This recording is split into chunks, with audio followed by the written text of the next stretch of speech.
Britain emerged from the turmoil of the Napoleonic Wars, the Conservative Party has stood for strong defence.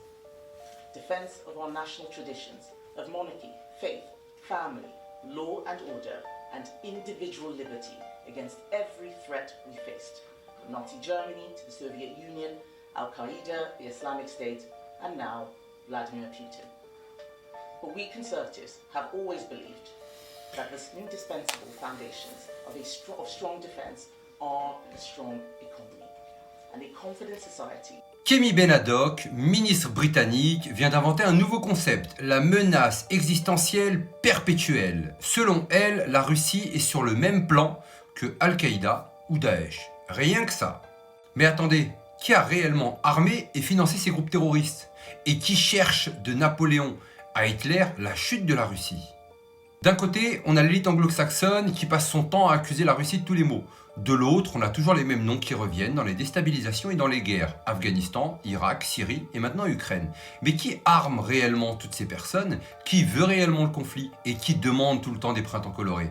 Mais cette obsession contre la Russie ne date pas d'hier. Napoléon a envahi la Russie en 1812, Hitler a tenté en 1941, et à chaque fois c'est la Russie qui était la cible. Mais posez-vous plutôt la vraie question, qui sont réellement ces élites derrière? Qui veut réellement récupérer les richesses de la Russie et détruire cet empire?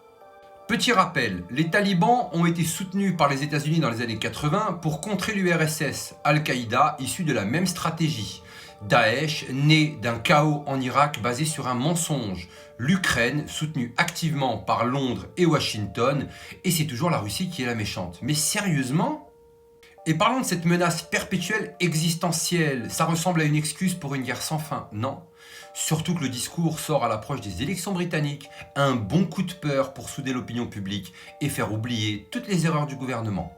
Mais surtout, derrière cette vieille stratégie de diabolisation de la Russie, c'est toujours les mêmes qui en profitent. Hier, c'était les banques et les industriels occidentaux.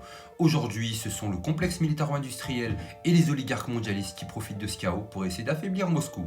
Mais alors, la vraie question, c'est qui finance réellement ces guerres contre la Russie? De Napoléon à Hitler et maintenant contre Poutine. Qui profite réellement de cette russophobie hystérique qui menace réellement la paix mondiale? Dites-moi en commentaire, la Russie est-elle une menace existentielle? Ou sommes-nous face à un écran de fumée pour essayer de nous détourner de la vérité? Mais surtout n'oubliez pas, on n'est clairement pas au bout de nos surprises.